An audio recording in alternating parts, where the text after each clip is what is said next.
মানুষের জায়গা জমি এখনো দখল করেন। আর কত জায়গা লাগবে আপনার? হ্যাঁ, আপনার কত জায়গা লাগবে? আপনার জায়গা তো মাত্র 3.5 হাত। এই এলাকার কবরস্থানে গিয়া দেখেন কত বাড়িওয়ালা, গাড়িওয়ালা, ক্ষমতাওয়ালা মাটিতে ঘুমায়। আপনি যত বড় লাটের ঘরের লাট, যত বড় টাকাওয়ালা, পয়সাওয়ালা, ক্ষমতা হন না কেন, এই মাটির নিচেই আপনাকে ঘুমাইতে হবে। এজন্য মাঝে মাঝে হাসপাতাল ভিজিট করবেন, মাঝে মাঝে কবরস্থানে যাবেন। কেন হাসপাতাল আর কবরস্থানের কথা বলেছি জানেন? মাঝে মাঝে আমাদের টাকা পয়সা দূর আর অন্যায় অপকর্ম, টাকার গরম, ক্ষমতার গরমে আমাদের অবস্থা, আরে বাপরে বাপ, মরি কি বাঁচি, উঠি কি বসি, এই অবস্থা হয়ে যায়। মিয়া মাঝে মাঝে হাসপাতালে যাইয়েন, গিয়া দেখেন বহুত টাকাওয়ালা, পয়সাওয়ালা আইসিইউতে মরণের জন্য অপেক্ষা করে আড়াহাজারি করছে। আরে যদি একটু সুযোগ পাইতাম বাঁচার, মরার সময় আসলে টাকা, ক্ষমতা এগুলো কিছুই কাজে লাগবে। তাহলে জীবনকে উপলব্ধি করতে পারবেন। মাঝে মাঝে কবরস্থানে যাবেন, এই জন্য যাবেন, দেখবেন এই এলাকার বহু টাকাওয়ালা, বাড়িওয়ালা, বাড়িওয়ালার বাড়ি জায়গায় আছে, কিন্তু সে আল্লাহর নবী কম কথা বলতেন, বেশি কথা বলা নবীর সুন্নাত, ঠিক কি না? তোমার হাত এখন কথা বলবে। আল্লাহ বলছেন, আমি কি বানায় বলতেছি না, কোরআন থেকে আল্লাহ বলছেন ওয়া তুকাল্লিমুনা আইদিহিম, তোমার হাত বলবে। তখন হাত বলা আরম্ভ করবে, আল্লাহ তোমার বান্দাকে তুমি হাত দিয়েছো, সে এই হাত দিয়ে কলমের খুঁচাই দুর্নীতি করেছে, সে এই হাত দিয়ে কলম ধরে মানুষের উপরে অন্যায় রায় লিখেছে। আল্লাহ তোমার বান্দাকে হাত দিয়েছো, এই হাত দিয়ে সে সাংবাদিকতার নামে সাংঘাতিকতা করে ইসলামের বিরুদ্ধে কাজ করেছে, এই হাত দিয়ে দাড়িওয়ালা লোকদেরকে পিটিয়েছে, এই হাত দিয়ে আলেমদের সঙ্গে বেয়াদবি করেছে। হাত যেদিন আল্লাহর কাছে সব ফাঁস করে দিবে।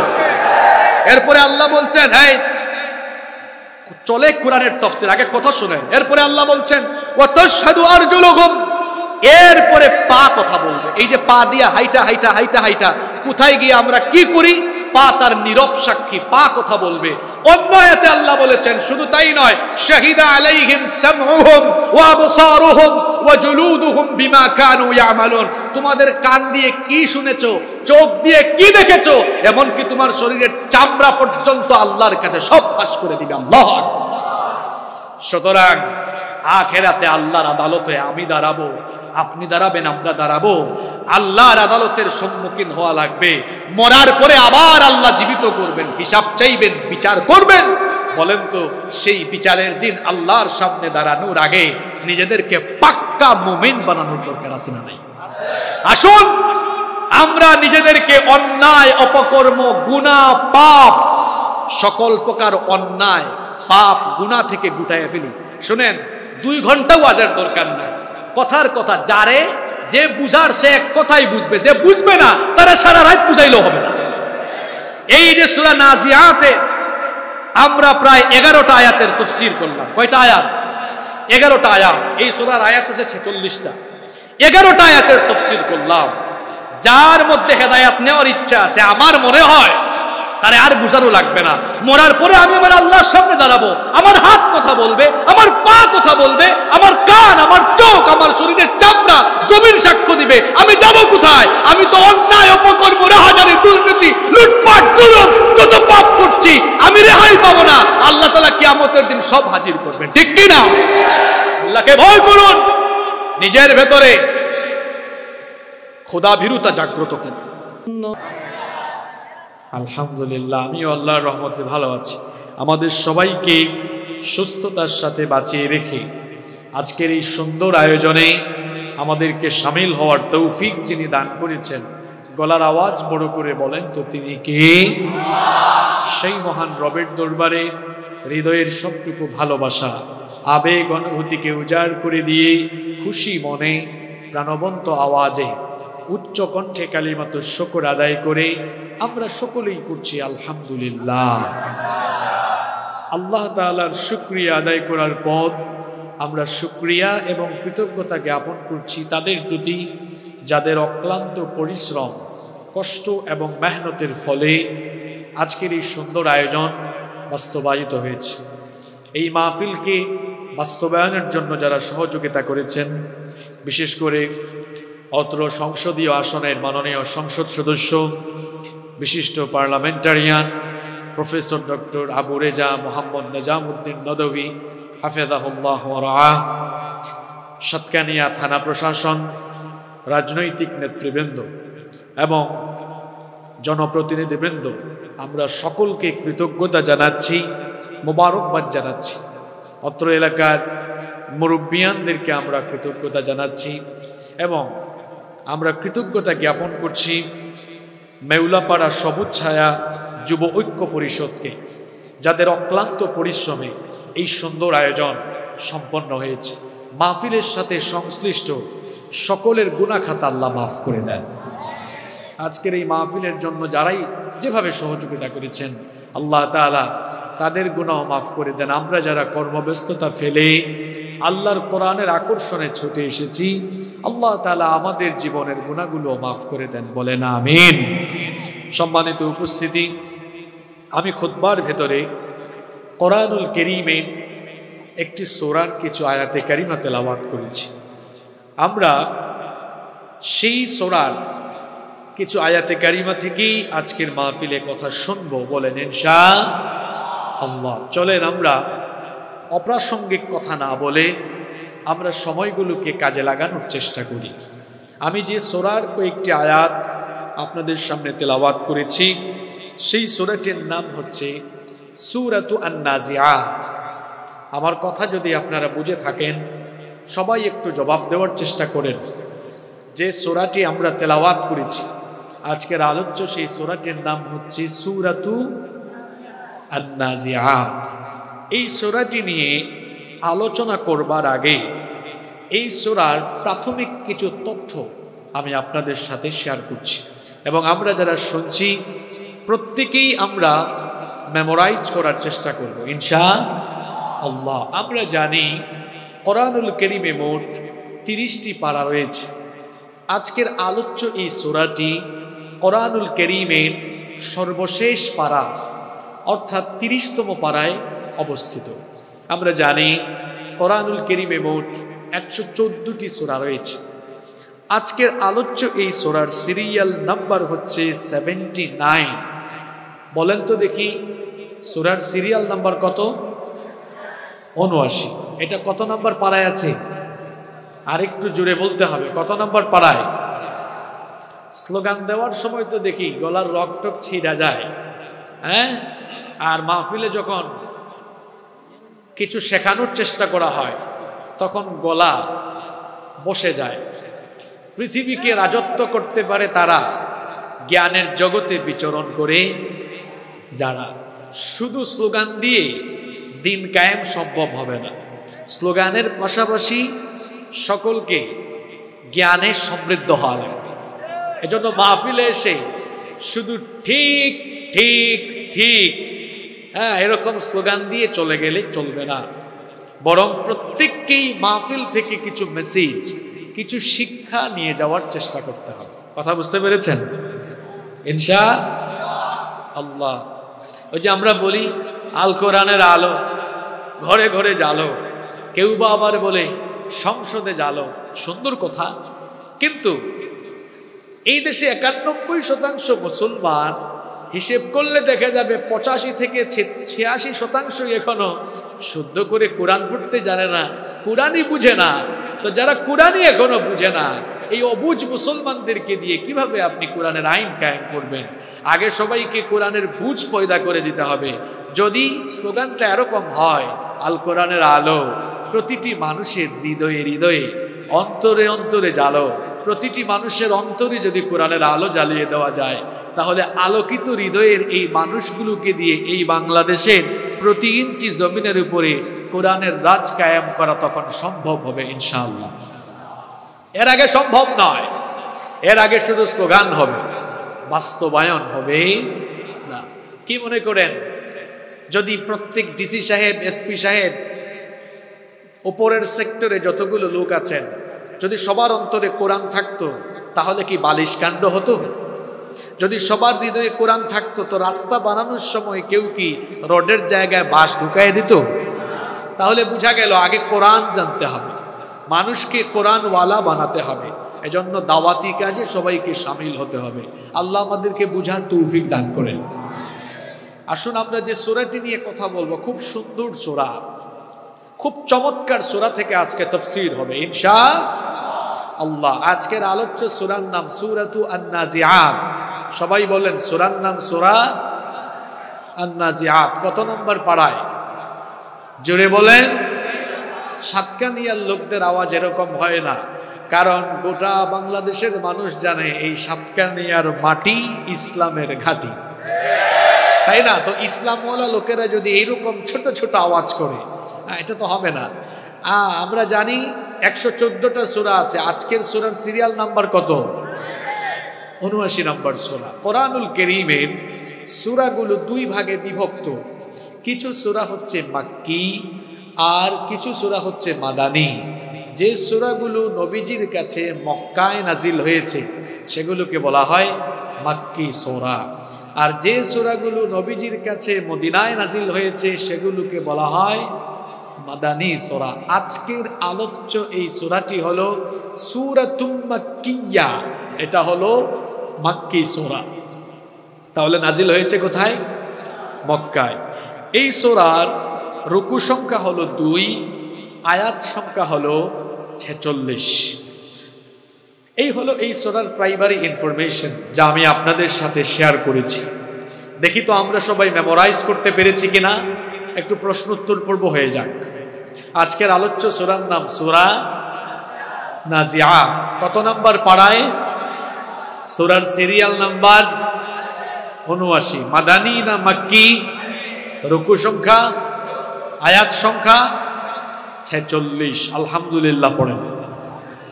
তার মানে আমরা মুখস্থ করে ফেলেছি। চলেন এবার আমরা দেখি এই সূরার ভেতরে কি আছে। আপনাদের সবার মনোযোগ আছে তো?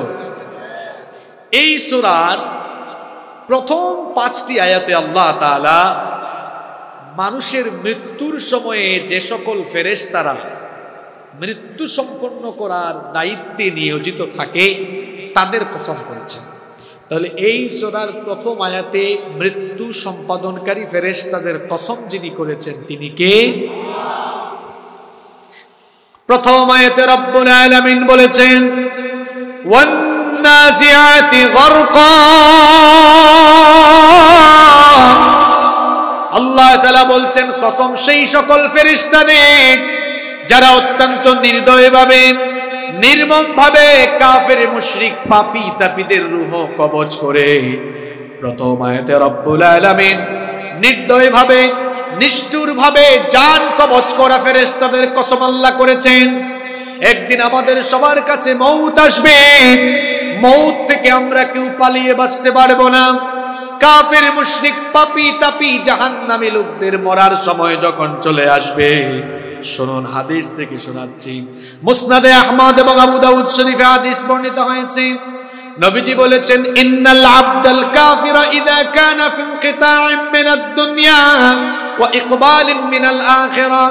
নবীজি বলেছেন যখন কোনো কাফির পাপী তাপী লোকদের মরণের সময় এসে যায় আর তার পরকালীন জীবনে প্রবেশের সময় যখন শুরু হয়ে যায়, তখন জাহান্নাম থেকে জাহান্নামের একদল ফেরেশতা আগমন করে ওই মৃত্যু পথযাত্রী বৎকার পাপী তাপী লোকটার চোখের সামনে বসে যায়। ফায়াজি মালাকুল মাউত, এরপরে মালাকুল মাউত আসেন, মৃত্যুর ফেরেশতা আসেন। মৃত্যুর ফেরেশতা এসে ওই পাপী তাপী বৎকার লোকটার মাথার কাছে বসেন। তারপরে তাকে বলেন ইয়া আইয়াতুহান নাফসুল খাবিথা, চলে আসলে পালায়া বাঁচতে পারবেন, একটা থাপ্পড় দিয়া কবরে পাঠায় দিন। আল্লাহ বলছেন ফেরেশতাদেরকে আমি চলার জন্য এরকম দ্রুততা দিয়েছি। আল্লাহ সেই সকল ফেরেশতাদের কসম করে বললেন ওয়াসসাবিহাতি সাবহা,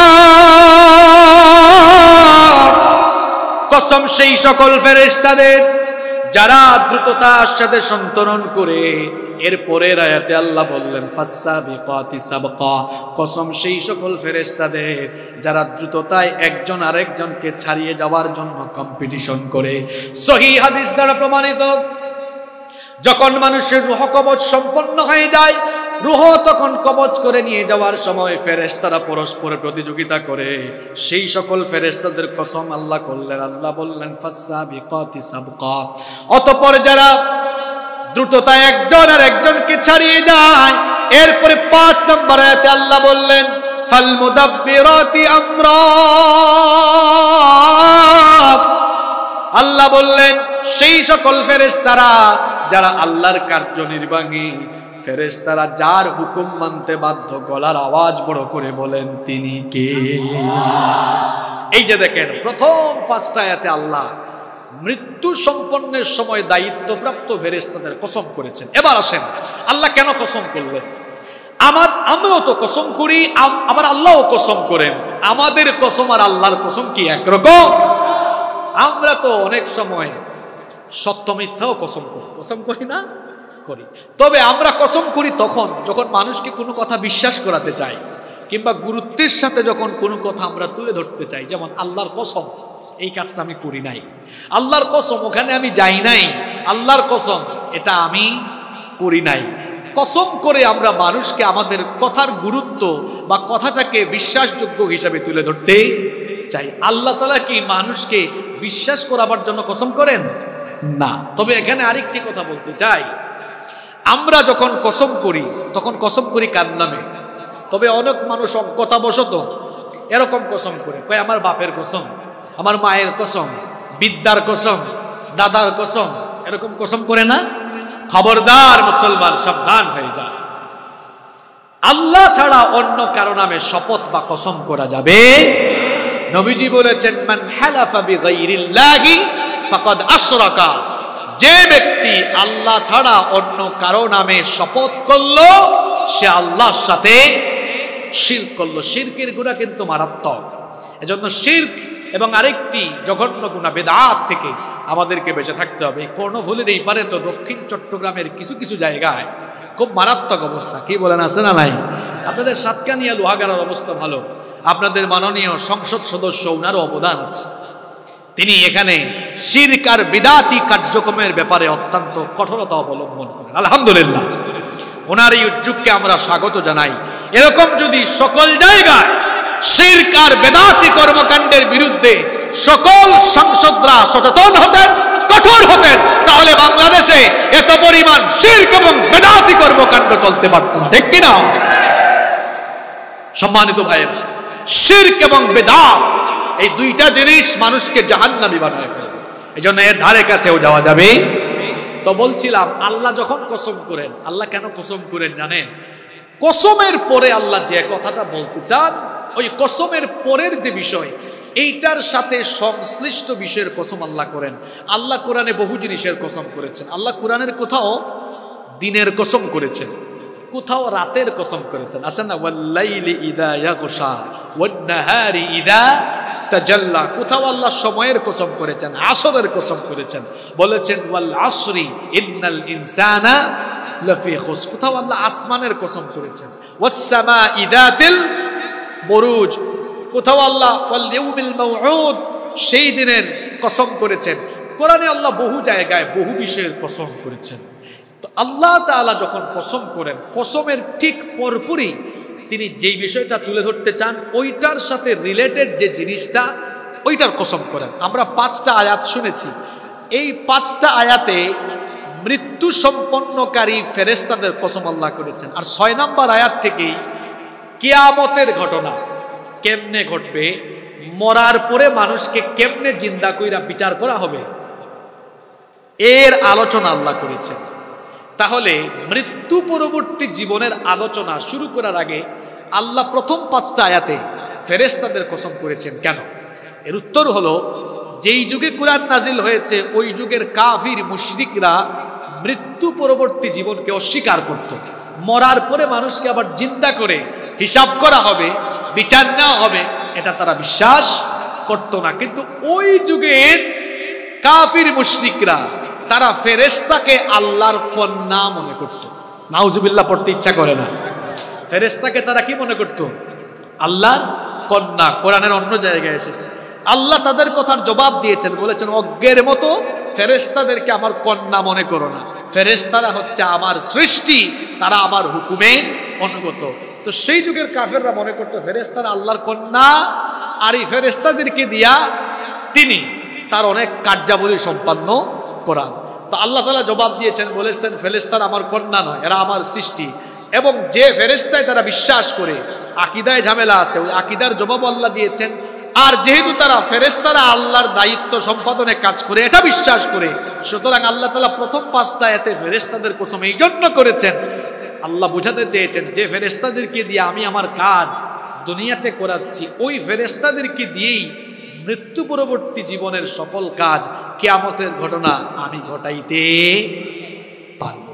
এজন্য প্রথম 5টা আয়াতে আল্লাহ ফেরেশতাদের কসম করেছেন। এবার শুনেন মূল আলোচনা 6 নম্বর আয়াত থেকে আল্লাহ কি বলছেন। আপনারা ভাবতে পারেন যে হুজুর আজকে আমাদের এই মাহফিলে আপনি এই সূরাটা চুজ করলেন কেন? কেন যে চুজ করেছি এটা কিছুক্ষণ পরে আপনারা টের পাবেন ইনশাআল্লাহ। এই সূরাটা আজকে কেন চুজ করেছি কিছুক্ষণের মধ্যে আপনারা টের পাবেন ইনশাআল্লাহ। এটা আমাদের জীবন ঘনিষ্ঠ সূরা, আমাদের হেদায়েতের জন্য, আমাদের আমল আখলাক ঠিক করার জন্য, অন্যায় অপকর্মকারী দুষ্কৃতিকারী জালিম টাইপের মানুষের হেদায়েতের জন্য এখানে মেডিসিন আছে না নাই? প্রথম 5টা আয়াতে আল্লাহ ফেরেশতাদের কসম করলেন। এরপরে আল্লাহ তাআলা 6 নম্বর আয়াত থেকে বলছেন কিয়ামতের ঘটনা কেমনে উদ্বোধন হবে শোনো। আল্লাহ বলছেন ইয়াউমা তারজুফুর রাজিফা, যেদিন সিংহায় ফুৎকার দেওয়া হবে, যেদিন প্রথমবার সিংহায় ফু দেওয়া হবে কিয়ামতের ঘটনা ঘটানোর জন্য আল্লাহ তাআলা একজন ফেরেশতা বানিয়েছেন। ওই ফেরেশতার নাম হলো ইসরাফিল। ওই ফেরেশতাকে বানানোর পর থেকে সেই ফেরেশতা তার মুখের সামনে সিংহা নিয়ে কান পেতে আছেন কখন আল্লাহ তাকে আদেশ করেন। আল্লাহ তাআলা আদেশ করার সঙ্গে সঙ্গে তিনি যখন সিংহায় ফু মারবেন কিয়ামতের ঘটনা তখনই উদ্বোধন হয়ে যাবে। আর আল্লাহর আদেশের পরে ইসরাফিল আলাইহিস সালাম সিংহায় ফু মারবেন মোট 2 বার। জুড়ে বলেন কয়বার? আল্লাহ বলছেন প্রথমবার যখন তিনি সিংহায় ফু দিবেন তখন দুনিয়াতে বেঁচে থাকা প্রত্যেকটা মানুষের কানের পর্দা ফেটে গিয়ে মানুষগুলো মরে যাবে। আল্লাহু আকবার। প্রথমবার সিংহায় ফু দেওয়ার পরে আসমান জমিন উলটপালট হয়ে যাবে, লন্ড ভন্ড চূর্ণ বিচূর্ণ মেসাকার হয়ে যাবে। রব্বুল আলামিন কোরআনুল কারীমের 39 নম্বর সূরা সূরাতুজ জুমারের 68 নম্বর আয়াতে বলছেন ওয়া নুফিখা ফিস সূরি ফাসাইকা মান ফিস সামাওয়াতি ওয়া মান ফিল আরদি ইল্লা মান শাআল্লাহ। আল্লাহ বলছেন যখন প্রথমবার সিংহায় ফু দেওয়া হবে আসমান আর জমিনে যা আছে সবাই তখন মরে যাবে। আর জমিনটাকে প্রথম সিংহায় ফুৎকারের পরে এত মারাত্মক ভাবে কাঁপায়া দেওয়া হবে। এই যে কিছুদিন আগে তুরস্ক আর সিরিয়ার সীমান্তে ভয়াবহ ভূমিকম্প হয়েছে, বাংলাদেশে তখন হয় নাই, পৃথিবীর অন্যান্য জায়গায় হয় নাই, কিন্তু কিয়ামতের ঘটনার আদেশ তখন আল্লাহ দিবেন যখন ইসরাফিল আলাইহিস সালাম সিংহায় ফু মারবেন। একবার সিংহায় ফু দেওয়ার পরে আল্লাহ বলছেন ইদা জুলজিলাতিল আরদু জিলজালাহা। আল্লাহ বলছেন গোটা জমিনকে একসাথে প্রবলভাবে প্রকম্পিত করে দেওয়া হবে, একসাথে জমিনটাকে এমন ভাবে কাঁপায়া দেওয়া হবে, কি অবস্থা হবে, কি বিভৎস পরিস্থিতি হবে শোনেন। রব্বুল আলামিন কোরআনুল কারীমের 73 নম্বর সূরা সূরা মুজাম্মিলের 14 নম্বর আয়াতে বলেছেন ইয়াউমা তারজুফুল আরদু ওয়াল জিবালু ওয়া কানাতিল জিবালু কাসীবাম মাগিলা। আল্লাহ বলছেন জমিনটাকে এমন ভাবে কম্পিত করে দেওয়া হবে, এই যে জমিনের উপরে পাহাড় আছে, পাহাড় সুদ্ধা জমিনটাকে কি করা হবে শোনেন। আল্লাহ তাআলা অন্য আয়াতে আরো সুন্দর করে বলেছেন ওয়া হুবিলাতিল আরদু ওয়াল জিবালু ফাদুক্কাতা দাক্কাতাম ওয়াহিদা। পাহাড় সুদ্ধা জমিনটাকে উপরে উঠায়া একটা আছাড় দিয়ে জমিনের সবকিছু চূর্ণ বিচূর্ণ করে দেওয়া হবে। আল্লাহু আকবার। এই যে জমিনের উপরে ভবনগুলো আছে, বিল্ডিং গুলো আছে, ঢাকা শহরে গেলে দেখবেন বড় বড় টাওয়ার, উঁচু উঁচু বিল্ডিং, প্রবল ভাবে যখন পৃথিবীকে কম্পিত করে দেওয়া হবে সব বিল্ডিং গুলো চূর্ণ বিচূর্ণ হয়ে মুহূর্তেই মাটির সাথে ধসে যাবে, কিচ্ছু থাকবে না, গাছপালা। এই যে বিশাল বিশাল পাহাড়গুলো আমরা দেখি, এই পাহাড়গুলোর অবস্থা কি হবে শুনেন। আল্লাহ বলছেন ওয়াকানাতিল জিবালু কাসীবাম মাগিলা।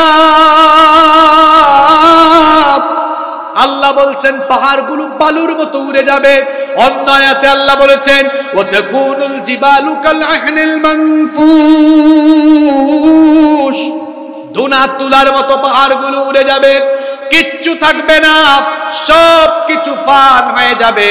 এজন্য আল্লাহ কোরআনে বলেছেন কুল্লু মান আলাইহা ফান।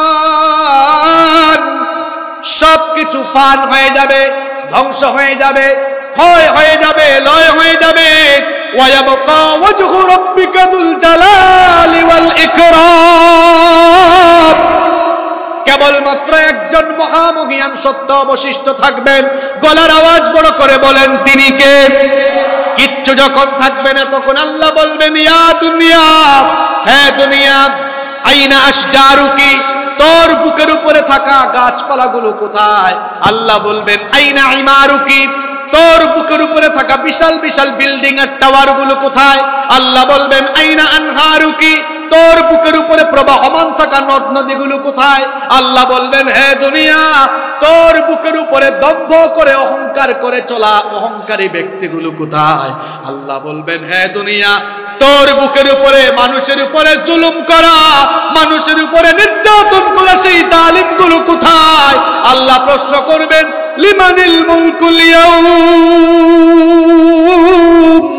আল্লাহ জিজ্ঞেস করবেন আজকে ক্ষমতা কার? এরা তো জবাব দিয়েছেন আল্লাহ, কিন্তু বলেন তো তখন জবাব দেওয়ার মতো আপনারাও থাকবেন নাকি? কিচ্ছু নাই। আল্লাহ একাই প্রশ্ন করবেন লিমানিল মুলকুল ইয়াউম, আজকে ক্ষমতা কার? জবাব দেওয়ার মতো কেউ নাই। আল্লাহ প্রশ্ন করে আল্লাহ এবার জবাব দিবেন। আল্লাহ বলবেন লিল্লাহিল ওয়াহিদিল কাহ্হার। আজকে ক্ষমতা চলবে কার? সেদিন ক্ষমতা কারোরই চলবে না, আল্লাহর ক্ষমতা চলবে। মাঝে মাঝে তো আমরা ক্ষমতা পাইয়া দিশেহারা হয়ে যায়, হুঁশ থাকে না, উঠি কি বসি, মরি কি বাঁচি, যা মন চাই তাই করি, দিনের বিরুদ্ধে অবস্থান নিয়ে। আরে বেটা, আল্লাহ যেখানে বসিয়েছেন ওখান থেকে জুতার বাড়ি খাওয়াই আল্লাহ নামাইতো। সব ক্ষমতার মালিক কে? আল্লাহ বলছেন দুনিয়ার সব যখন ফান হয়ে যাবে, কিচ্ছু থাকবে না, তখন শুধুমাত্র আমার ক্ষমতা চলবে। আর এই ঘটনার উদ্বোধন হবে একটা সিঙ্গার ফুৎকারের মাধ্যমে। আল্লাহ সেই কথাই এই সূরার 6 নম্বর আয়াতে বলেছেন। আল্লাহ বলছেন ইয়াউমা তারজুফুর রাজিফা, যখন প্রথমবার সিঙ্গায় ফু দেওয়া হবে, তাতবাউহার রাদিফা, এরপরে সেই সিঙ্গার ধ্বনি অনুসরণ করে পরবর্তী সিঙ্গায় ফু, অর্থাৎ দ্বিতীয়বার সিঙ্গায় ফু দেওয়া হবে। দ্বিতীয়বার যখন সিঙ্গায় ফু দেওয়া হবে তখন মানুষগুলো কবর থেকে উঠা আরম্ভ হয়ে যাবে। বলেন আল্লাহু আকবার। দ্বিতীয়বার সিঙ্গায় ফু দেওয়ার পরে কবরগুলো খুলে যাবে, কবরে ঘুমায়া থাকা মানুষগুলো উঠে যাবে।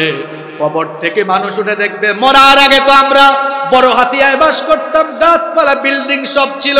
কবর থেকে উইটা দেখবে কিচ্ছু নাই। মানুষ এই বিভৎস অবস্থা দেখে বলবে ক্বালু ইয়া ওয়াইলানা মান বা'থানা মিন মারকাদিনা।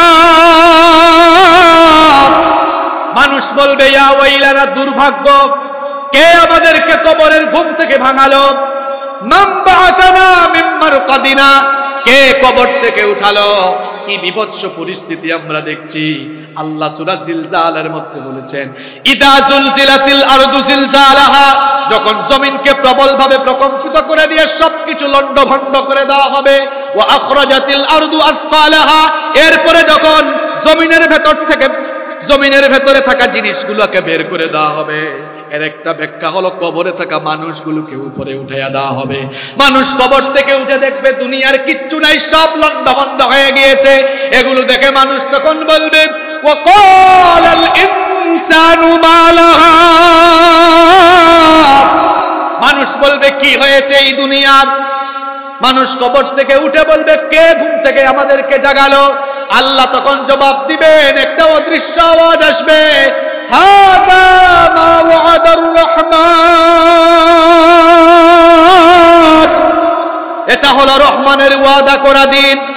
রহমান ওয়াদা করেছিলেন একদিন কিয়ামতের মহাপ্রলয়ঙ্কারী বিভৎস ঘটনা ঘটবে। আজ সেই ঘটনা ঘটে গিয়েছে। হাদা মা ওয়াদার রহমান, এটা হলো রহমানের ওয়াদা। ওয়া সাদাকাল মুরসালুন, আর পৃথিবীর রাসূলদেরকে দিয়ে আল্লাহ তোমাদের কাছে বলিয়েছেন কিয়ামতের ঘটনা ঘটবে। নবী রাসূলদের বলা কথাগুলো আজকে সত্য হয়ে গিয়েছে। বলেন তো দেখি, বেনামাজি, সুদখোর, ঘুষখোর, মানুষের উপরে জুলুমকারী, অন্যায় অপকর্মকারী লোকেরা কবর থেকে উঠে তারা যখন দেখবে কিয়ামতের মাঠের দিকে যাচ্ছে, এই ভয়ঙ্কর অবস্থায় তাদের কলিজায় তখন ভয়টা বাড়বে নাকি কমবে? এই শুনেন, ভালো করে শুনেন। আল্লাহ পরের আয়াত থেকে এবার বলছেন, কুলুবুন ইয়াউমাইযিন ওয়াজিফাতুন আবসারুহা খাশিয়া। পাপী তাপীদের কলিজাটা তখন ভীতবিহ্বল হয়ে যাবে। এখন তো দুনিয়ায় মানুষের চোখে চোখ রেখে চোখ রাঙায়া কথা বলে, আল্লাহ বলছেন তাদের চক্ষু সেদিন নত হয়ে যাবে। আর কিয়ামতের দিন বড় বিভীষিকাময়। আল্লাহর নবী বলেছেন, ইউহশারুন নাসু ইয়াউমাল কিয়ামাতি হুফাতাম মুশাতান গারলা। মানুষ যখন কিয়ামতের দিন কবর থেকে উঠবে, গায়ে কাপড় চোপড় থাকবে না, উলঙ্গ অবস্থায়, খালি পায়ে জুতাও থাকবে না, উলঙ্গ নগ্ন পদে খতনাবিহীন অবস্থায় মানুষ উঠবে। এই কথা শুনে আম্মা জান আয়েশা রাদিয়াল্লাহু আনহা বললেন, ওগো আল্লাহর নবী, গায়ে যদি কাপড় চোপড় না থাকে আমার কি লজ্জা করবে না, শরম লাগবে না? নবীজি তখন বললেন, আয়েশা গো শোনো, সেই দিনটা এত মারাত্মক হবে, এত কঠিন হবে, এত সাংঘাতিক বিপজ্জনক হবে। কবর থেকে উঠে দেখবে মানুষ, সূর্যটা মানুষের মাথার কাছে চলে এসেছে, জমিন তামার জমিনে পরিণত হয়ে গিয়েছে, গুনাহগারদের মাথার চান্দি ফেটে মগজগুলো উতরাতে আরম্ভ করেছে, পাপী তাপীদের জিহ্বাটা বের হয়ে নাভিস্থল পর্যন্ত কুকুরের মতো ঝুলে থাকছে। এই অবস্থা দেখে মানুষ আল্লাহর সামনে দাঁড়ানোকে ভয় করে, নফসি নফসি জিকির আরম্ভ করে, মাথাটা যে নিচের দিকে দিবে, উপরের দিকে তাকানোর সাহস মানুষ করতে পারবে না। আল্লাহু আকবার। কঠিন সেই মুহূর্ত, সেই দিন পাপী তাপী, অন্যায় অপকর্ম আর জুলুমকারী লোকদের কলিজাটা ভীতবিহ্বল হয়ে যাবে, চক্ষু নত হয়ে যাবে। কিন্তু এক শ্রেণীর লোক ঈমানদার যারা ভীতবিহ্বল হবে না, তাদের ব্যাপারে রব্বুল আলামিন কোরআনুল কারীমের 21 নম্বর সূরা সূরাতুল আম্বিয়া এর 103 নম্বর আয়াতে সুন্দর করে বলছেন, লা ইয়াহজুনুহুমুল ফাযাউল আকবার ওয়া তাতালাক্কাহুমুল মালাইকা হাযা ইয়াউমুকুমুল্লাযী কুনতুম তুআদুন। আল্লাহ বলছেন ঈমানদার যারা ফ্রাস্ট্রেটেড হবে না, তারা ভীতবিহ্বল হবে না, তারা আল্লাহ বলছেন অন্য আয়াতে আরো সুন্দর করে বলছেন, ইন্নাল্লাযীনা ক্বালু রাব্বুনাল্লাহু সুম্মা ইসতাকামু তাতানাজ্জালু আলাইহিমুল মালাইকাতু আল্লা তাখাফু ওয়া লা তাহজানু ওয়া আবশিরু বিল জান্নাতিল্লাতী কুনতুম তুআদুন। আল্লাহ বলছেন, ইন্নাল্লাযীনা ক্বালু রাব্বুনাল্লাহ। আল্লাহ বলছেন নিশ্চয়ই যারা বলে আল্লাহ আমাদের রব, আমাদের রব, যিনি গলার আওয়াজ বড় করে বলেন তিনি কে? আল্লাহ আমার রব, এই রবি আমার সব। আল্লাহ আমার রব, পারেন না? পারেন নাকি? বলেন, আল্লাহ আমার রব, এই রবি আমার সব। আল্লাহ আমার রব, এই রবি আমার সব। দমে দমে তনু মনে তারি অনুভব। আল্লাহ আমার রব, এই রবি আমার সব। তোমার দুনিয়াতে আমি যেদিকে তাকাই, অতই নিয়ামতে ডুবে আছি সবাই। পাখালির গানে শুনি তসবিহ কলরব, তসবিহ কলরব। আল্লাহ আমার রব, এই রবি আমার সব।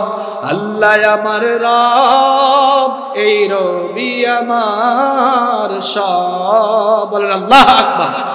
আল্লাহ বলছেন নিশ্চয়ই যারা বলে আল্লাহ আমাদের রব, আর ওই রবের পথে যারা অবিচল থাকে, ইস্তেকামত থাকে, ফেরেশতারা তাদেরকে বলবে ও আল্লাহর বান্দা, তোদের জন্য কোনো ভয় নাই, তোদের জন্য কোনো টেনশন নাই, আল্লাহর জান্নাতে ঢোকার জন্য তোমরা প্রস্তুত হয়ে যাও, আল্লাহ তাদের কাতারে আমাদেরকে শামিল করে দিও।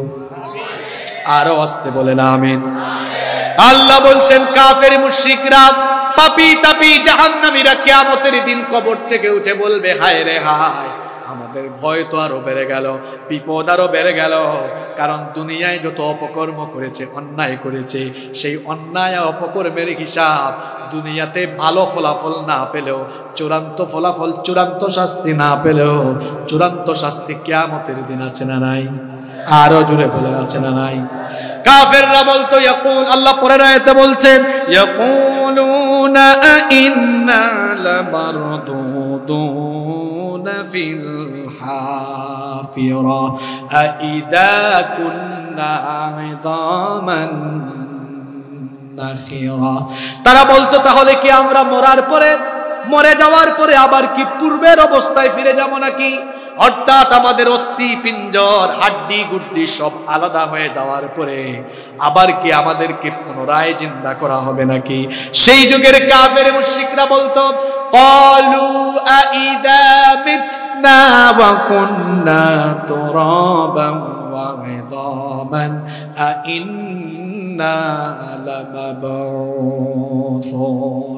কোরআনুল কারীমের 23 নম্বর সূরা সূরাতুল মুমিনুনের 82 নম্বর আয়াতে আল্লাহ তাআলা বলছেন তারা বলতো আমরা যখন মরে যাব, আমাদের দেহ যখন মাটি খেয়ে ফেলবে, মাটি যখন ভক্ষণ করে ফেলবে, যখন আমাদের শরীরের হাড় মাংস সব মাটির সঙ্গে মিশে যাবে, কে আবার আমাদেরকে জিন্দা করবে?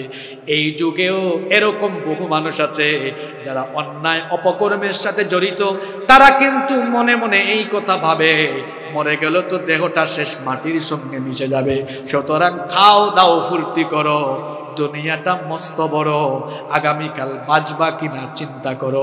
এই চিন্তা করে সে যা মন চায় তাই করে, অন্যায় করে, অপকর্ম করে, গুনাহ করে, পাপ করে, মানুষের উপরে জুলুম করে, ঠিক কিনা?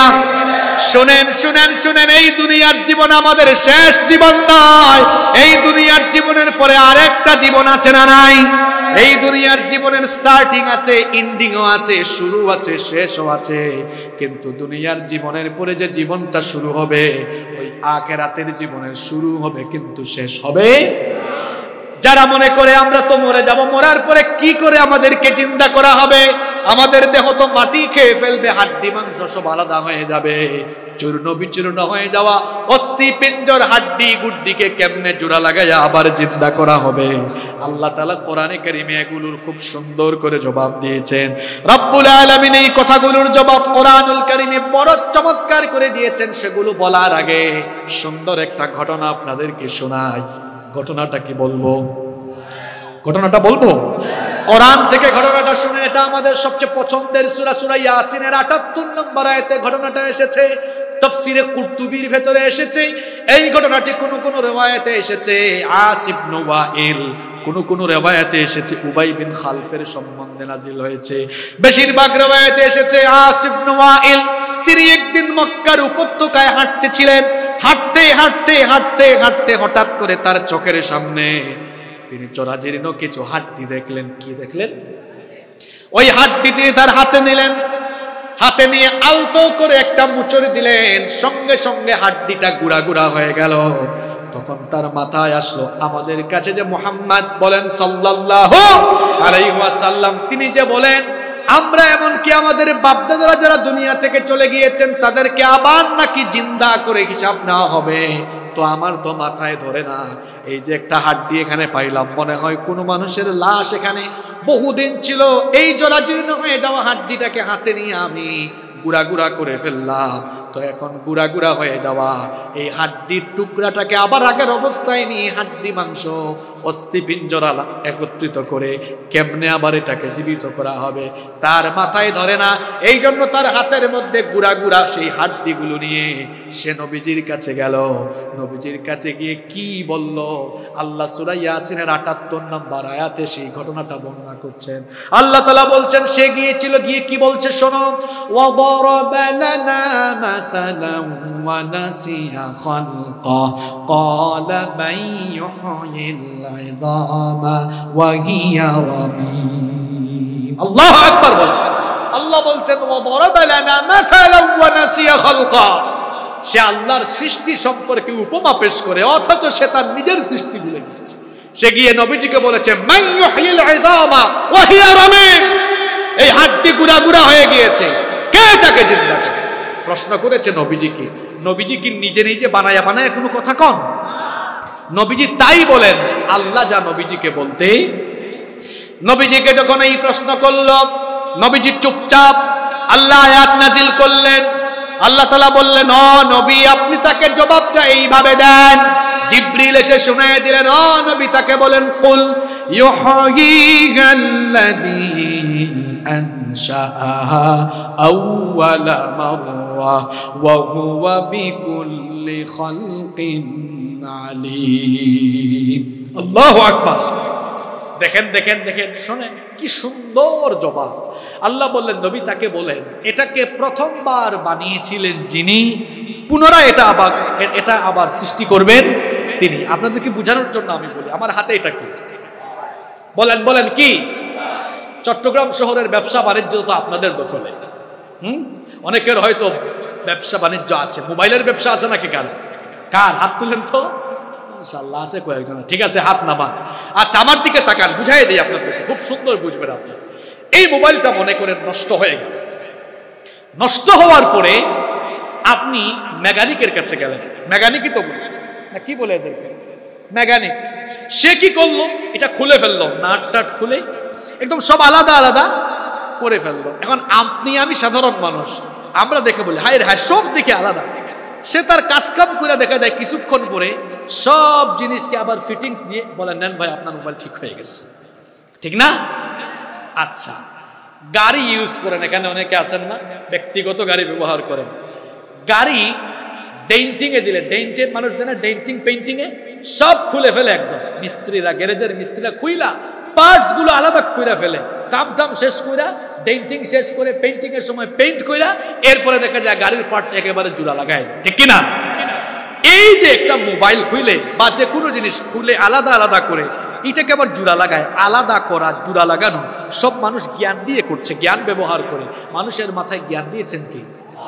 তো আল্লাহর দেওয়া জ্ঞান ব্যবহার করে মানুষ যদি বিভিন্ন যন্ত্রপাতির পার্টস খুলে খুলে আলাদা কইরা ওইটারে আবার মানুষ জোড়া লাগাইতে পারে, তো জ্ঞানদাতা ওই আল্লাহ কি আমার আপনার মতো মানুষ মরে গেলে হাত পা হাড্ডি গুড্ডি সব পার্ট শরীরের আলাদা আলাদা হয়ে গেলে সেগুলোকে আল্লাহ কি আবার জোড়া লাগাইয়া আবার জিন্দা করতে পারবেন না?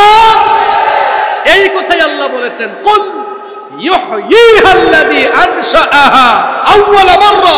আল্লাহ বলেছেন তাকে বলো এটা প্রথমবার বানাইছেন যিনি, পরে পার্টস গুলো আলাদা হইল আবার জোড়া লাগাইতেন পারবেন তিনি। আল্লাহু আকবার। এখনো যারা বিশ্বাস করে না মরার পরে আমরা কেমনে জিন্দা হব, আল্লাহ তাআলা খুব সুন্দর করে কোরআনে আমাদের কথার জবাব দিয়েছেন।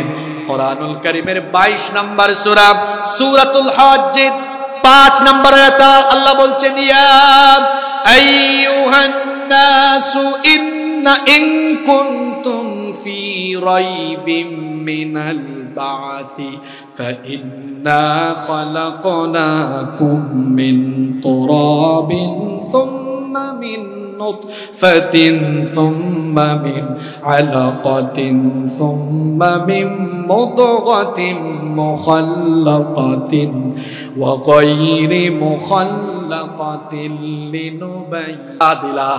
সুন্দর একটা আকৃতি দিয়ে তোমার মায়ের গর্ভের ভেতরে আমি আল্লাহ তোমাকে বানালাম। বানানোর পরে কি করলাম শোনো, আল্লাহ বলছেন ওয়া নুকিররু ফিল আরহামি মা নাশাউ ইলা আজালিন মুসাম্মা। তোমার মায়ের পেটের ভেতরে আমি নির্দিষ্ট একটা সময় পর্যন্ত রেখে দিলাম। এরপরে বান্দা কি করেছি শোনো,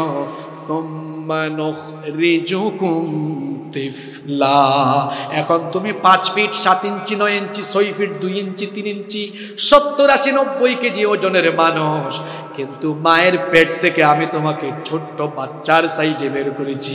আল্লাহ বললেন বান্দারে, যেখানে তুমি কিছুই ছিলে না, বেশি লাফালাফি করো, বাহাদুরি দেখাও, অহংকার করো, ক্ষমতার বাহাদুরি দেখাও, এমন এক ফোঁটা নাপাক পানি থেকে বানাইছি তোমাকে, যে নাপাক পানি বের হয়ে গেলে মানুষের উপরে গোসল ফরজ হয়ে যায়। সেই নাপাক পানি থেকে আমি তোমাকে ধীরে ধীরে ধীরে ধীরে পর্যায়ক্রমিক ভাবে বানায়া আমি যদি তোমাকে ছোট্ট বাচ্চার আকারে দুনিয়াতে আনতে পারি, আল্লাহ বলছেন আলাইসা যালিকা বিকাদিরিন আলা আইয়ুহইয়াল মাউতা। আল্লাহ বলছেন তোমাকে যদি 1 ফোঁটা স্পাম থেকে, নাপাক পানি থেকে তোমাকে ধীরে ধীরে বানাইয়া পূর্ণাঙ্গ মানুষ আমি বানাইতে পারি, তো আমার মতো সেই শক্তিশালী মহান ক্ষমতাবান রব তোমার মতো বান্দা মারা গেলে তোমাকে আমি আবার চিন্তা করতে পারবো, ঠিক কিনা? আপনারা ভাবতে পারেন হুজুর এই সূরাটা আপনি চুজ করলেন কেন? এবার সেই উত্তর দিচ্ছি। মরার পরে আমরা জীবিত হয়ে আল্লাহর সামনে দাঁড়াবো, সারা জীবনের হিসাব দিব। আল্লাহর কসম, এই ভয়টা কলিজায় থাকলে আমরা নামাজ ছাড়তাম না। মরার পরে আল্লাহর সামনে দাঁড়াবো, হিসাব বিচারের কাঠগড়ার সম্মুখীন হওয়া লাগবে, এই চিন্তা মাথায় থাকলে আমরা ওজনে কম দিতাম না, সুদ খাইতাম না, ঘুষ খাইতাম না, অন্যায় করতাম না, লুটপাট করতাম না, দুর্নীতি করতাম না, আলেমদের সঙ্গে বেয়াদবি করতাম না। এই ভয়টা চলে গেছে, এই ভয়টা চলে গেছে অন্তর থেকে। আল্লাহর সামনে দাঁড়াবো, আমার আল্লাহ আমার হিসাব করবেন, সারা জীবনের হিসাব চাইবেন। আমার আল্লাহর বিচারের কাঠগড়ার সম্মুখীন আমার হওয়া লাগবে। আল্লাহর বিচার আর আমাদের বিচার এক না আলাদা? কথা কন না কেন? আল্লাহর বিচার আর আমাদের বিচার কি একরকম? আল্লাহর বিচারটা তাহলে কেমন? এই যে আমি হাসিবুর রহমান 1.5 ঘন্টা ধরে কথা বলছি মুখ দিয়া, কিয়ামতের দিন আমাদের সবার মুখ হয়ে যাবে বন্ধ। কিয়ামতের দিন আমাদের মুখটা হয়ে যাবে বন্ধ, কথা বলতে পারবেন না। বলেন তো এটা কোরআনের ভেতরে আছে না নাই? আরো জোরে বলেন। শুনেন শুনেন, যে জমিনের উপরে আপনারা বসছেন, এই জমিনের জবান আল্লাহ খুলে দিবেন। আল্লাহ সূরা জিলজালে বলেছেন, ইয়াউমা ইদিন তুহাদ্দিসু আখবারাহা, জমিন সেদিন খবর বলা আরম্ভ করবে। আল্লাহর নবী সাহাবীদেরকে বললেন, আতাদরুনা মা আখবারুহা, সাহাবীরা জানো নাকি জমিনের খবর কি? সাহাবীরা বললেন, আল্লাহু ওয়া রাসূলুহু আলাম, আমরা জানি না, আল্লাহ এবং তার রাসূলই সবচেয়ে ভালো জানেন। নবীজি বললেন, ফা ইন্না আখবারাহা আন তাশহাদা আলা কুল্লি আবদিন আও আমাতিন আলা যহরিহা তাকুলু কাদা ওয়া কাদা। আল্লাহর নবী বললেন, জমিনের খবর হলো আল্লাহর বান্দা আর আল্লাহর বান্দিরা জন্ম থেকে নিয়ে আরম্ভ করে মৃত্যু পর্যন্ত দুনিয়ায় যত কাজ করেছে, জমিন তার নীরব সাক্ষী হয়ে আছে। কিয়ামতের দিন জমিন সব ফাঁস করে দিবে কার কাছে? কিয়ামতের দিন আমার জবান বন্ধ, আমার আপনার জবান বন্ধ, আর এই নিরীহ জমিনের জবান আল্লাহ খুলে দিবেন। সুতরাং জমিনের উপরে অন্যায় করার আগে, অপকর্ম করার আগে, গুনাহ করার আগে, পাপ করার আগে বুঝে শুনে পাপ করবেন। আজকে জমিনটা নিরীহ মজলুম জমিন, কোনো কথা কয় না, কিন্তু কিয়ামতের দিন জমিনের জবান খুলে দিবেন কে? আপনি যে ফটর ফটর করেন না বেশি বেশি, ধমকান, বন্ধ, তারা লাগায় দেওয়া হবে, কিচ্ছু বলতে পারবেন না আপনি। ফটর ফটর সব বন্ধ হয়ে যাবে।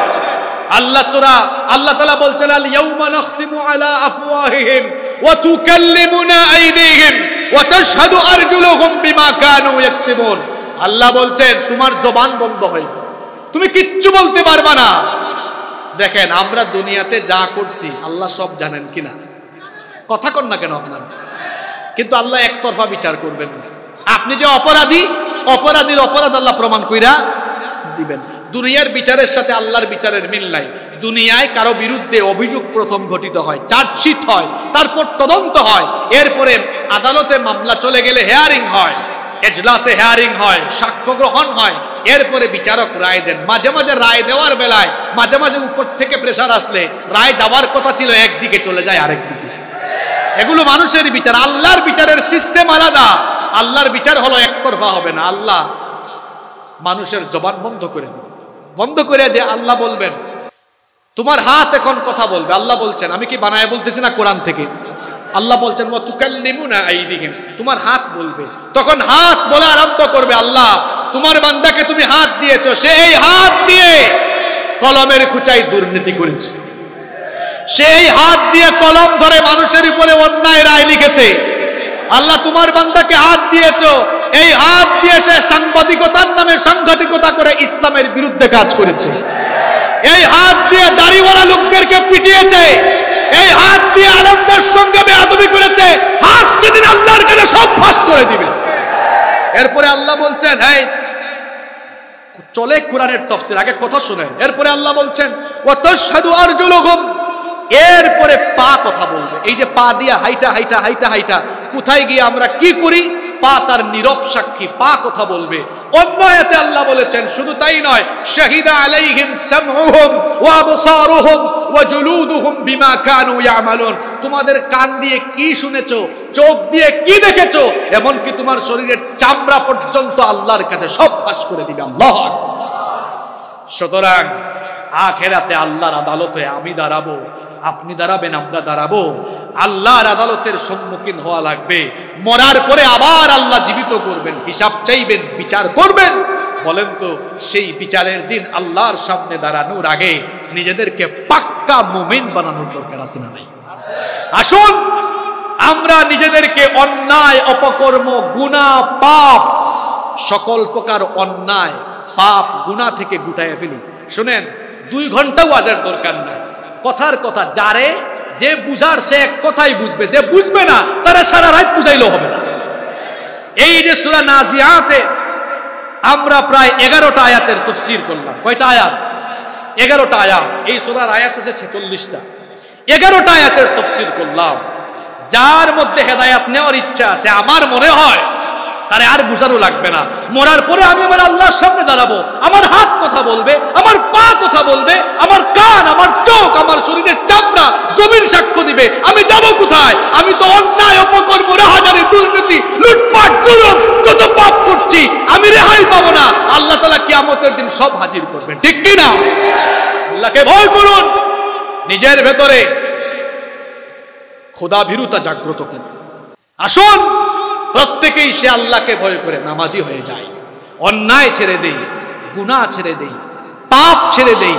আমরা সবাই সৎ কাজে, ভালো কাজে ধাবমান হয়ে যাই, সৎ কাজের প্রতিযোগিতা করি।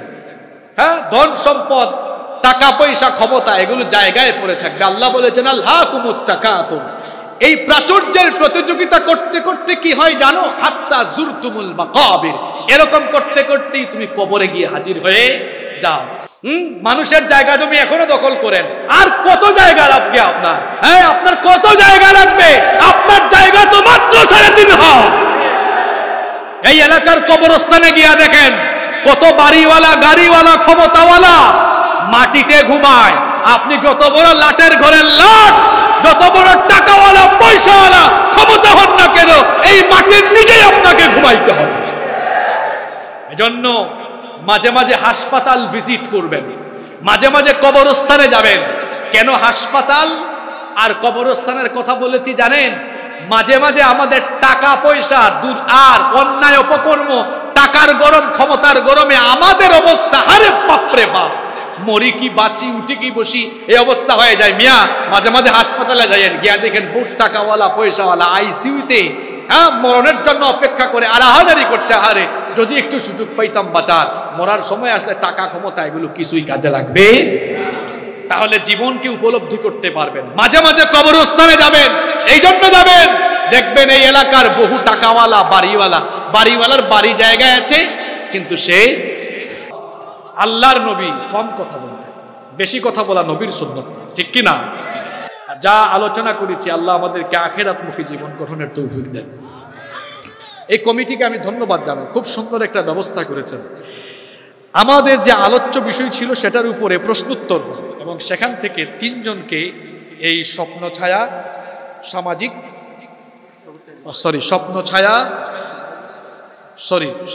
সবুজ ছায়া যুব ঐক্য পরিষদ থেকে পুরস্কৃত করা হবে। গুড, সুন্দর করেছেন এটা, দেখি কে কি বুঝছে।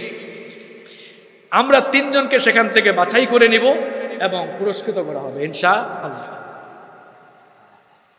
ঠিক আছে, এই সংগঠনের সাথে যারা সম্পৃক্ত তারা ছাড়া, ঠিক আছে, বাকিরা জবাব দিবেন, ঠিক আছে। এখন প্রশ্নটা হবে এরকম, স্বেচ্ছাসেবকরা সহযোগিতা করবেন। আমি প্রশ্ন করার পরে যে সবার আগে হাত তুলবে, আপনারা স্বেচ্ছাসেবকরা তাকায় থাকবেন, তাকে প্রথমে ফ্লোর দেওয়া হবে, ঠিক আছে।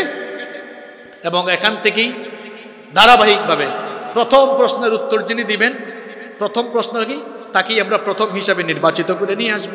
দ্বিতীয় প্রশ্নে যিনি হাত তুলবেন তাকে দ্বিতীয় হিসাবে নিয়ে আসব এবং থার্ড কোশ্চেনে যিনি উত্তর দিবেন তাকে আমরা এখানে নিয়ে আসব।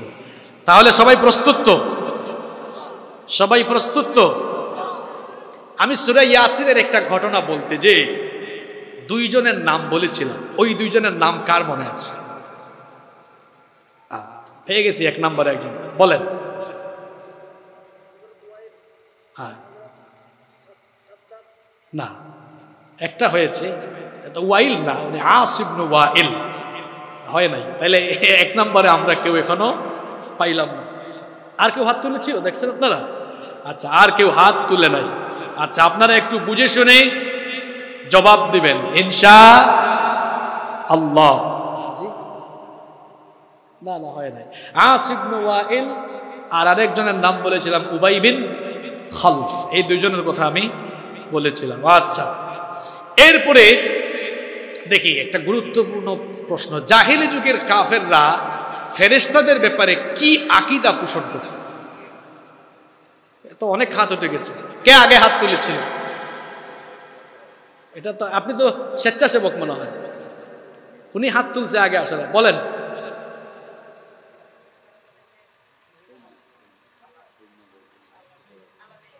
আল্লাহর মেয়ে, আল্লাহর কন্যা মনে করতো। ঠিক আছে, চলে আসেন, একজন পেয়ে গেছে, উনি আগে হাত তুলছে, আমি দেখেছি। ঠিক আছে, এরপরে আমরা দ্বিতীয় আরেকজনকে নির্বাচিত করার জন্য আমরা পরবর্তী প্রশ্নে চলে যাচ্ছি ইনশাআল্লাহ। সবাই বলেন তো দেখি, কিয়ামতের ঘটনা যখন ঘটবে তখন ইসরাফিল আলাইহিস সালামকে আল্লাহ কয়টা সিংহায় ফুৎকার দেওয়ার কথা? এটা সহজ হয়ে গেছে, এটা আর হবে না, এটা আর হবে না, এটা আর হবে না। তবে এখন জটিল একটা প্রশ্ন হবে, প্রথম সিংহার ফুৎকারের পরে কি হবে? কে বলতে পারবে? এখন হাত কমে গেছে। ওই পিছনের ভাইয়ের হাত সবার আগে উঠছে, আপনি। হ্যাঁ, আপনার পূর্ণাঙ্গ উত্তর হয় নাই, বলেন। হ্যাঁ, আর ঠিক আছে, আসেন, এটা পূর্ণাঙ্গ উত্তর, মাশাআল্লাহ, আসেন। ঠিক আছে, সর্বপ্রথম ভূকম্পনের পরে, সর্বপ্রথম সিংহায় ফুৎকারের পরে তখন যারা থাকবে এরা মরে যাবে এবং একটা ভূকম্পনে সব লণ্ডভণ্ড হয়ে যাবে। আর দ্বিতীয় সিংহায় ফুৎকারের পরে কবর থেকে মানুষকে। ঠিক আছে, আমরা দুইজন পেয়ে গেছি, মারহাবা বলেন, মাশাআল্লাহ। আর একজন ভাই বাকি আছেন, তাই না? আর একজন ভাই বাকি আছেন, ঠিক আছে। এবার আমরা আরেকজন ভাইকে নিয়ে আসার জন্য আমরা আরো একটা প্রশ্ন করব ইনশাআল্লাহ। আচ্ছা, প্রশ্নটা হলো, এটা তো একটু জটিল করা দরকার, তাই না? জটিল না করলে তো আপনার বের করা যাবে না। এই সূরার কয়টা আয়াতে আল্লাহ কসম করেছে? এটাও বেশি হাত উঠে গেছে না, এটা একটু সহজ হয়ে গেছে। জটিল প্রশ্ন হবে, আল্লাহ তাআলা কসম কেন করেন? এইটা ঠিক আছে।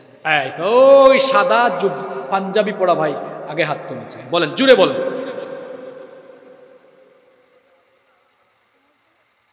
না, আমি এটা বলি নাই, শুধু গুরুত্বের কথা বলিনি। আর কে হাত তুলেছিলেন?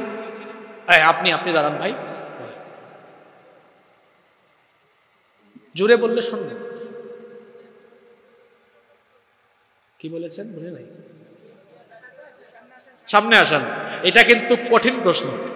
আমি বলেছিলাম, এই যে সাদা পাঞ্জাবি ভাই উত্তর দিয়েছেন, আমরা যখন কোনো কথার গুরুত্ব বোঝাতে চাই তখন আমরা কসম করি, কিন্তু আল্লাহ শুধু গুরুত্ব বোঝানোর জন্য কসম করেন না, আল্লাহর কসমের একটা কারণ থাকে। আমি আজকের কমিটিকে ধন্যবাদ জানাবো। সাতকা নিয়ে আসলে খালি স্লোগান হয়, এটা ভালো, কিন্তু এই যে জ্ঞান অর্জন একটু কম হচ্ছে, জ্ঞান অর্জনেরও দরকার আছে। ধন্যবাদ আপনাদেরকে, কিছু শিখেও তো যাওয়া লাগে। আপনারা কি আমার কথা রাগ করছেন নাকি?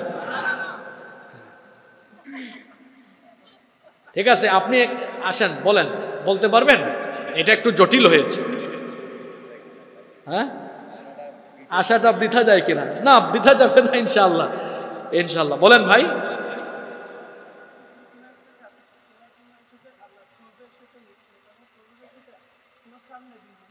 ঠিক আছে, কিন্তু আমরা আলোচনায় যেটা বলেছি সেটা বলেন যে আল্লাহ যখন কসম করেন তখন কেন করেন?